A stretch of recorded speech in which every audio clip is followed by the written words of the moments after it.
And welcome back to the saga of Mac's Mac, and specifically me trying to fix it. It's been about a week and a half or so since I last worked on it, and we're ready to continue going. I'll probably be linking the previous installment in the description or something like that, but in case you forgot,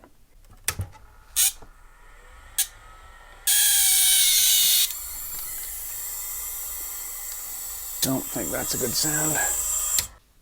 Yeah, so we did succeed in getting power to this computer again by putting in the correct 120 volt analog board instead of the 240 volt analog board that it came with since it was originally made in the UK. But that very much did not get us any video because there was something horrible going on at the very back of the neck of the CRT. So I did, in the intervening week and a half, I checked online, try and find what the cause could be. Looked like it was either going to be the analog board itself being bad, which would be rather unfortunate because that was supposedly a known good, tested and everything analog board, or it could be a problem with the CRT, which may have had a microfracture and lost vacuum.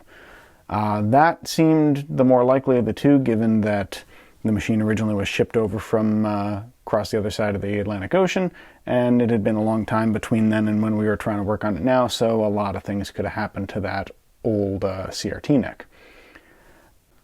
Now, I did end up checking out the website retrotechnology.com, run by Herb Johnson, who has a good deal of information about older systems like this. In fact, quite a few older than this, to be sure. And he also does buy and sell a lot of older parts. So, through him, I was able to source a new CRT with a yoke for this Macintosh Classic II. And so tonight we're going to try and put that on here, and hopefully that does in fact solve the issue. But before we do any of that, one thing we definitely will need to do is make sure this CRT is discharged. Now, it has been a week and a half or so, so it's probably had a bit of self-discharge, but this is still an important part of just CRT safety. And again, although I have had a small amount of training on this, I am still just an amateur when it comes to dealing with CRTs. Don't take my word for it, I'm not an expert, all that good stuff. And you want to be able to discharge the anode that's underneath the suction cup without electrocuting yourself. This is a small CRT, but still potentially could be a little bit dangerous. So I'm going to not be grounded myself. I'm going to have my other hand away and actually in my pocket so that there's no path to ground through my heart. And then I'm going to get this screwdriver underneath the suction cup and try and touch the anode that's right in the center. If there is any voltage left in it, may even hear a zap. If not, it's good to take the precaution. Okay, I don't know if that came through on the mic, but I did hear a tiny, tiny little zzz. I touch it a couple more times to be sure.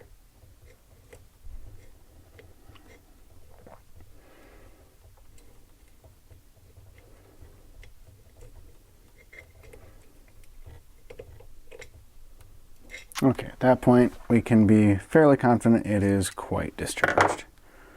So next, it's time to look at the new CRT. Make sure it isn't damaged or anything, because I have not yet opened it. And despite what it says in the box, I'm pretty sure this is a dairy-free delivery.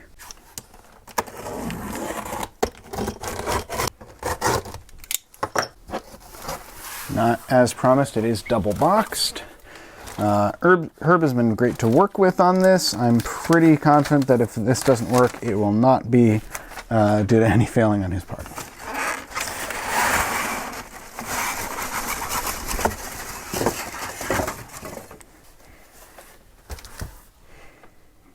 There's a theme here, and it all involves milk. All right, and there is the CRT.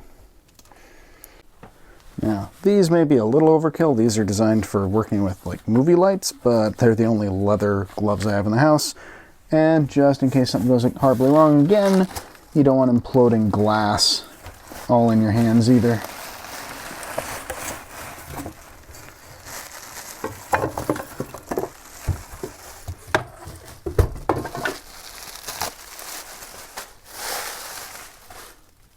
Yes, that is in fact the Revision B yoke connector, just as I have my original one. That's where the anode's going to go.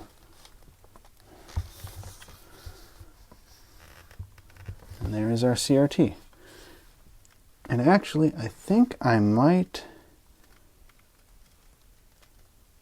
see where the other one might be broken. I have to compare.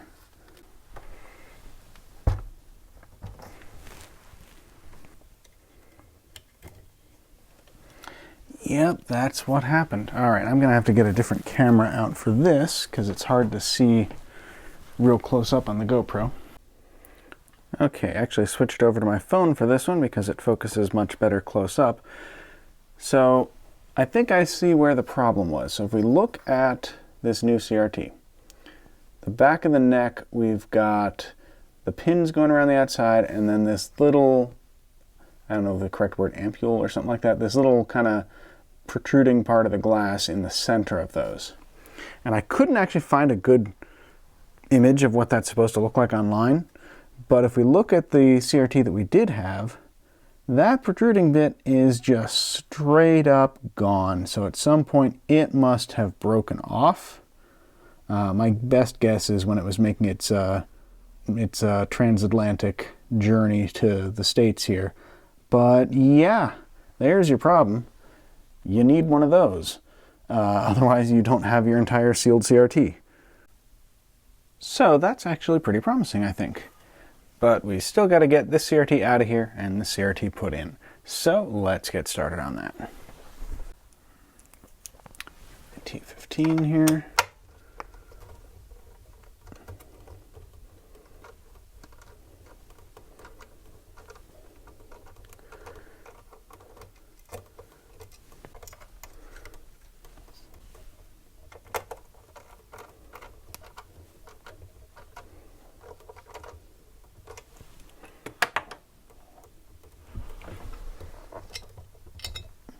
Well, that one was actually a lot less stiff than the first one. Go figure.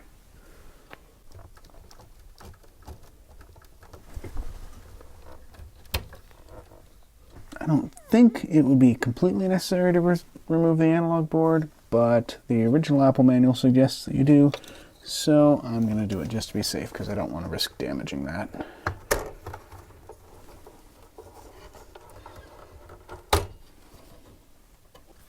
Usually if a guide recommends that you remove one component before you remove another component, it's either because it's in the way or because you risk damaging it.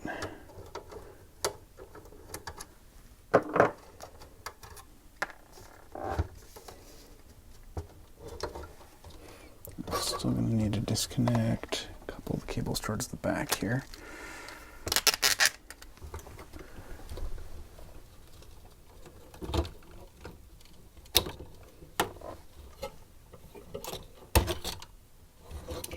Oh, that fan cable keeps wanting to pull out on its own. I don't like that. We're going to very carefully set this on its face.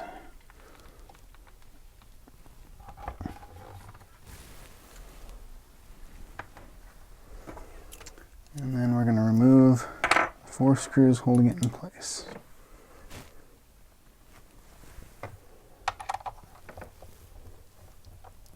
Now, the good news is the replacement CRT from retrotechnology.com came with the yoke, so I don't need to worry about if the yokes are compatible. I don't need to try and transfer those over because that looks a bit hairy. I just need to replace the whole CRT at once.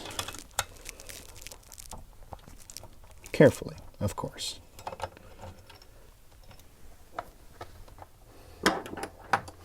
And according to the instructions, this should just lift now. Oh yeah, straight up.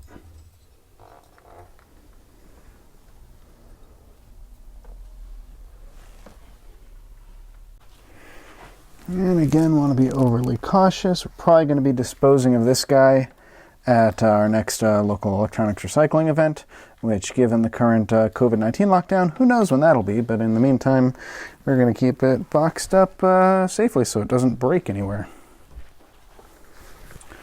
Alright, new CRT, complete with a unbroken tip to the neck. I'm going to set this down carefully. Carefully.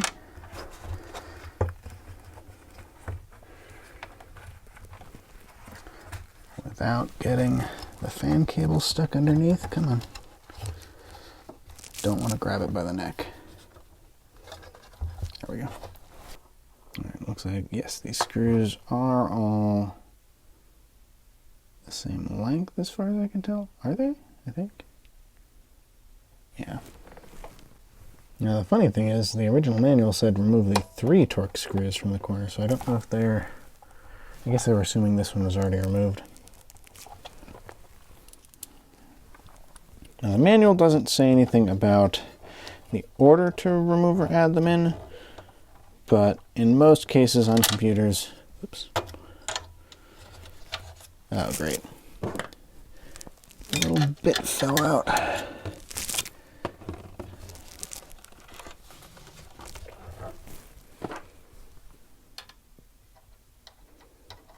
It's magnetic, but not magnetic enough.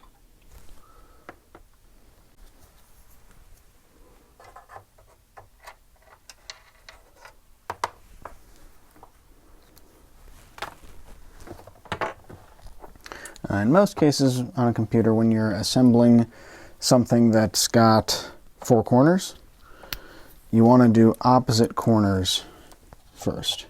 So like put in 2 opposite corners, then put in the other 2 opposite corners, and then tighten opposite corners at a time. That way it doesn't get too off center.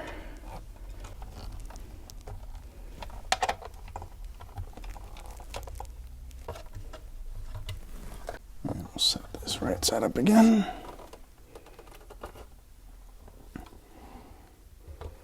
Now I think I mentioned last time, but yes, this is the first classic Mac that I've worked on. And one thing I'm noticing about it that's nice is there's not that many total components to it, which is always makes it a little easier to work on. Now this fan connector is always an issue.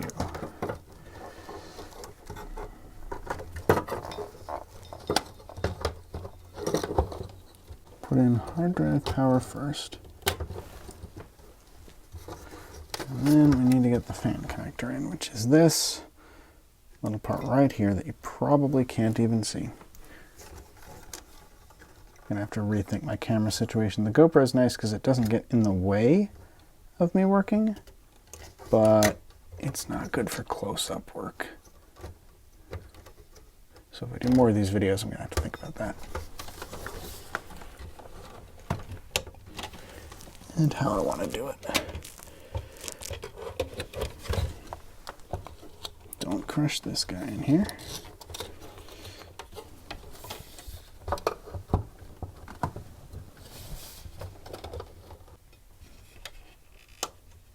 There we go, now the fan connector snapped in.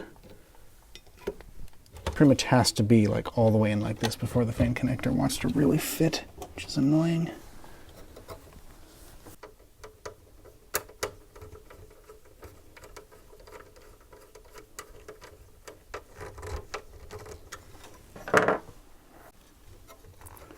Okay, so we've got to, can't see this at all.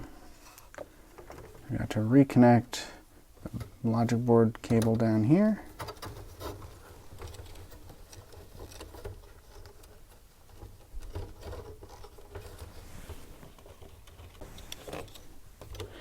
Word of warning to anyone else doing this, do not let the logic board power cable end up routed over top of the more red and black cable for the power supply, not the power supply, but for the hard drive, because now it doesn't want to reach underneath, so I'm going to have to route it around here to go underneath.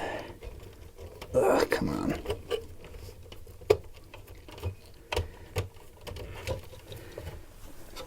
There we go, now it's underneath. So I can fit it back in other places.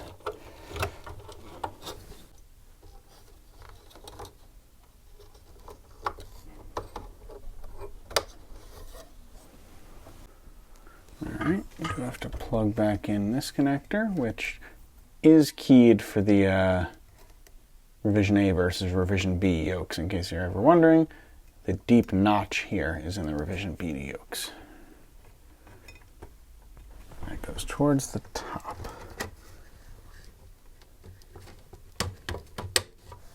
I got to reconnect the anode cap.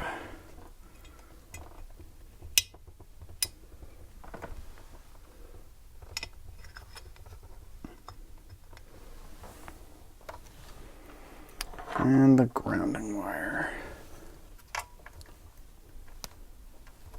which I put in very tightly this time, so that's not easy. Probably too tightly.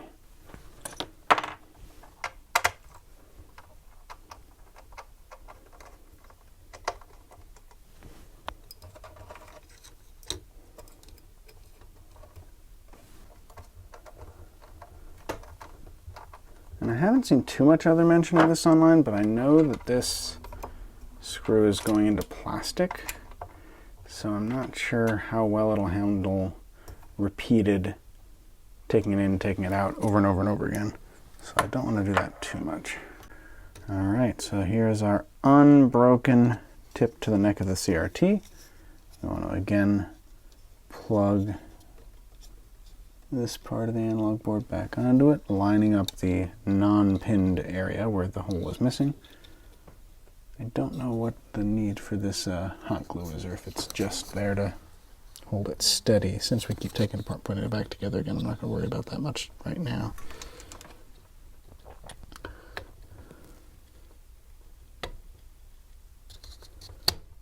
There we go.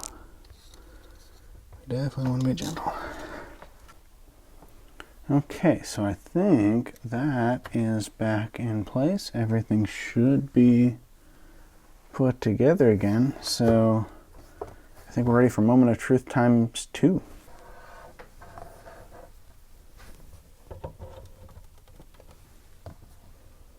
Nothing looks disconnected, no smoke or anything yet, although I haven't turned it on. Time to find out what happens now. So this is Mac, moment of truth, take 2.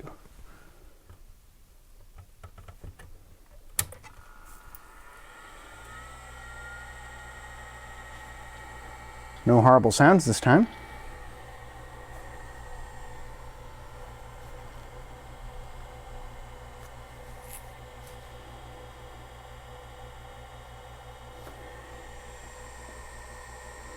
Well, it sounds more like a computer.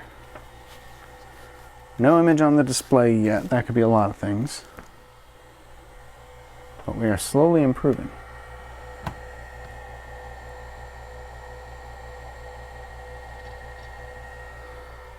And I'm pretty sure that I'm hearing the hard drive click away there.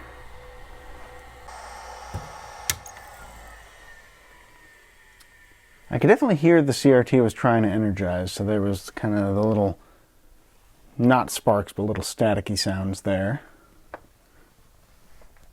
So I think that's a step in the right direction. Okay, so we're still not there yet, but we continue to be making what I would consider progress. So what I'm going to do right now, since it sounded like the hard drive was spinning up properly and even being accessed, I'm actually going to disconnect the hard drive for right now, just so that in all of our powering on and off, we don't put too much strain on it.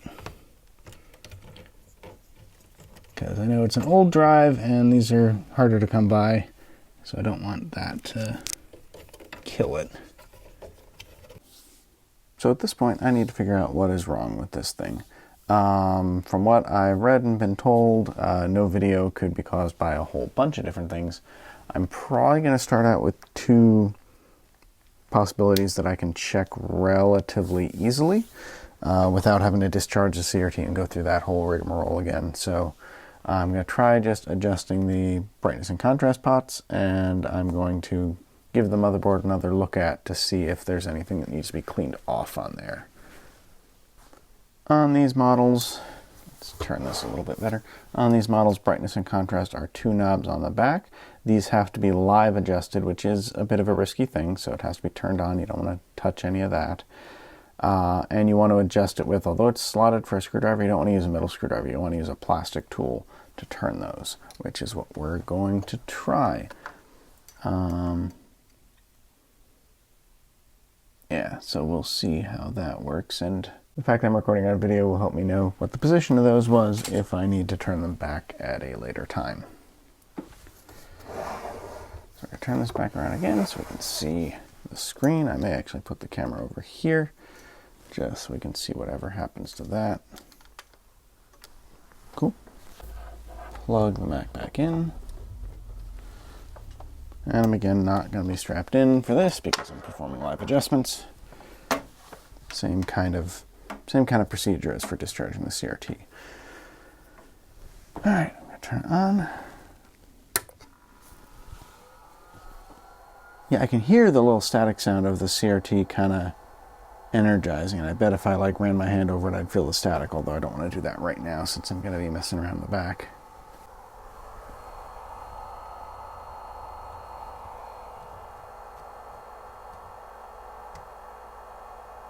Ooh, that's something. It's not really what we want, I don't think, but it's light. Let's see what the contrast does here. Contrast is a little stiffer.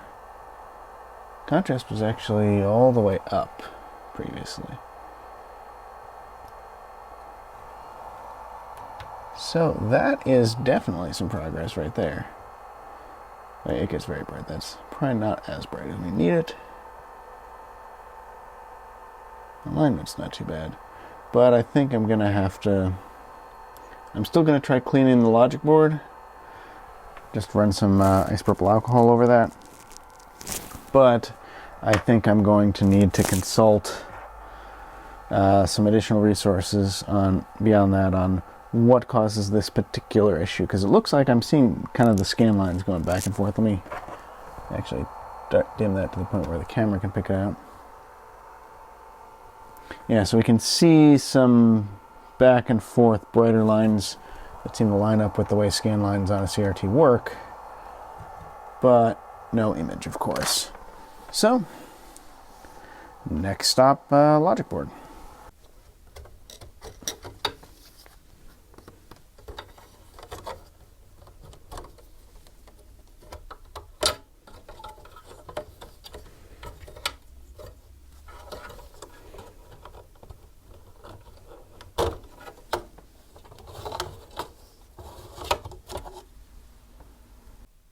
And checking out the logic board once again. Again, it does appear that it's been recapped already because those don't look like the original capacitors.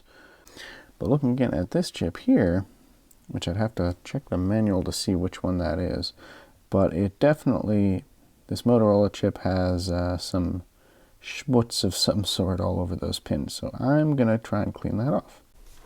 So for this, I'm just going to be using isopropyl alcohol.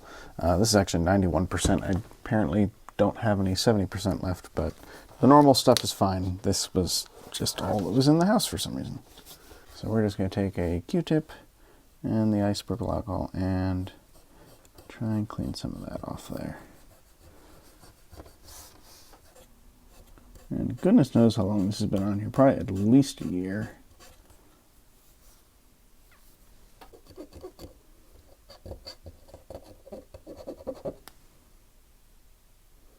Yeah, get some nice, don't know if it comes out on camera, getting some nice yellowness on here. Nice thing about Q-tips is once they're covered with yuck, you can just change them out. Whatever that is, there's a lot of it in here.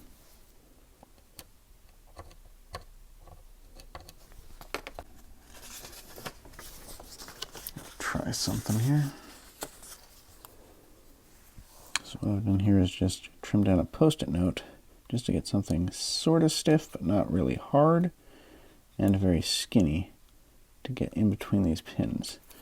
Just because there's enough of this whatever it is that got buried down in there, the alcohol's not really getting in to remove it very well. And we want to get all of that out of there.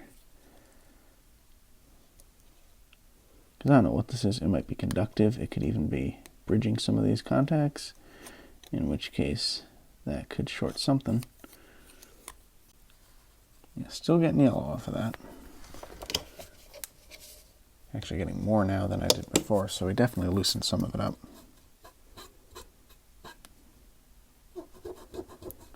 And those contacts are looking a lot more silver. Or not contacts, but pins. And I think if anything was the problem here, that was the most likely culprit, but I am going to give the majority of the board just a once over while I'm here. Because why not?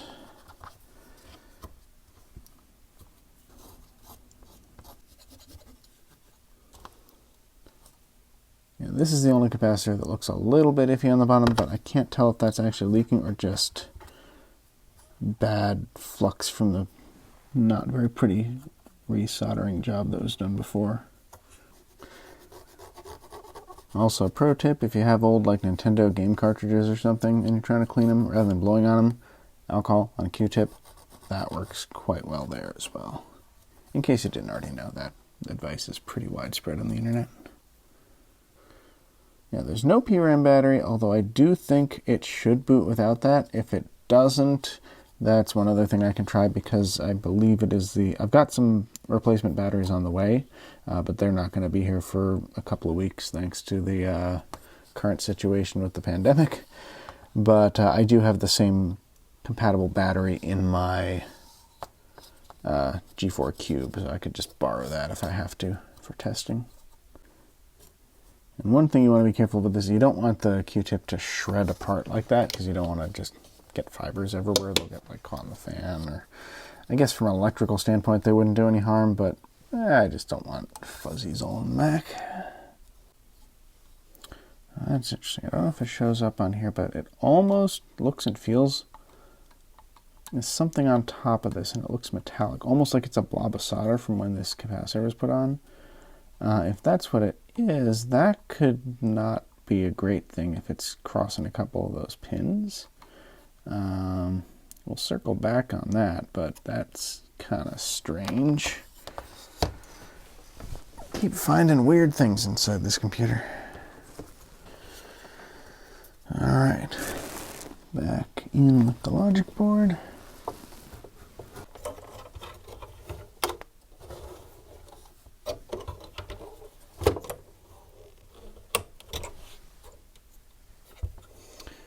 Still not going to plug in the hard drive. Actually, I'll leave the optical drive off too, just because we can.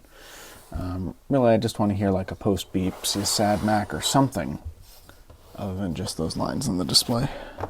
Alright, let's see what this does.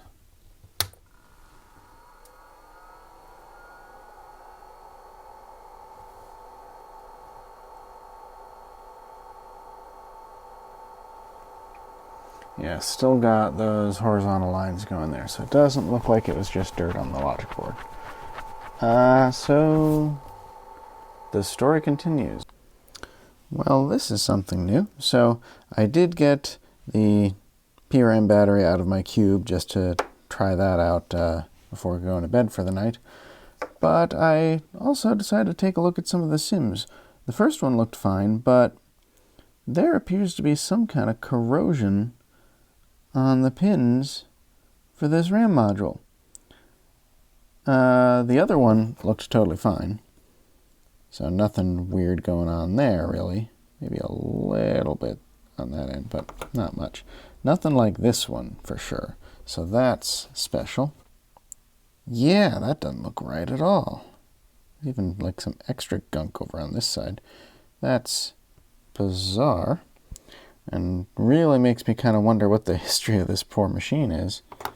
But let's try cleaning some of that out, and I may even see if this thing can attempt to boot with like one of them missing. I don't know that RAM module issues would cause the behavior we're seeing on the screen, but that's certainly not right. So put in the much feared battery here just to see if that helps. There we go.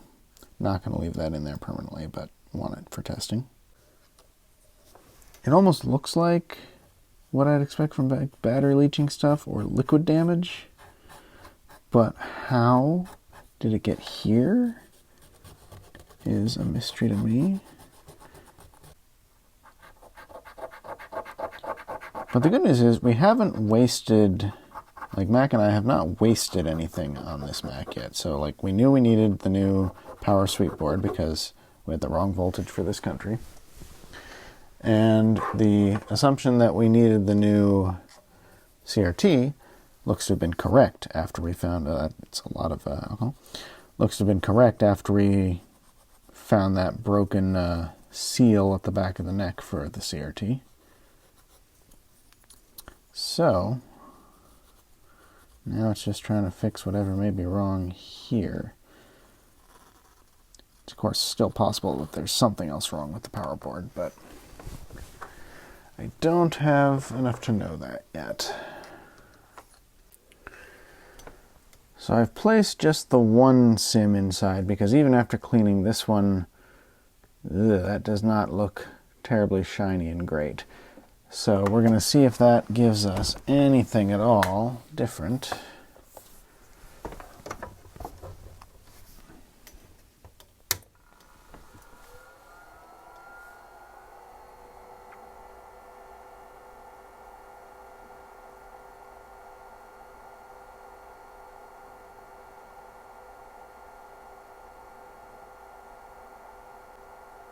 And that's kind of coming up same as before, that illumination with the slightly slanted horizontal lines. And nothing else.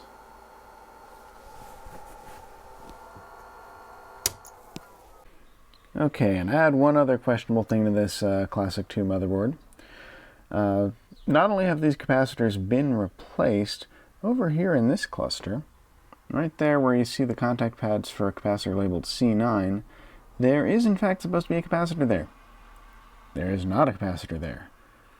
I believe from the documentation I found that's supposed to be a 1 microfarad 50 volt capacitor. I have to look again.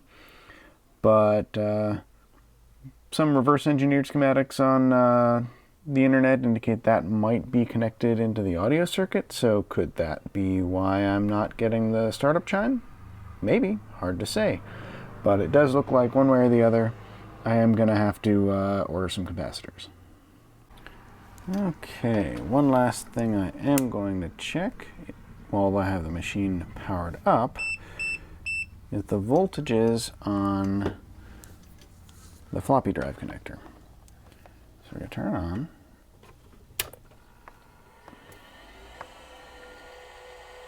You can hear the fan going, hear the hard drive going, because I do have that plugged in to have a good load. Make sure this is grounded there. And as some of the old books suggest, we're going to test each pin this way. So pin 1 should be ground. Yeah, nothing there. Pin 2 should also be ground. Nothing there. Pin 3 also ground. This should be the first several of them. Yep. Pin 4, this should be the last of the ground. Pin 5. This one is supposed to be minus 12 volts. That's looking pretty good, actually. Bump this up so you can see a little better. But yeah, that is definitely within 10%, I would say. 11.91. Mark that down.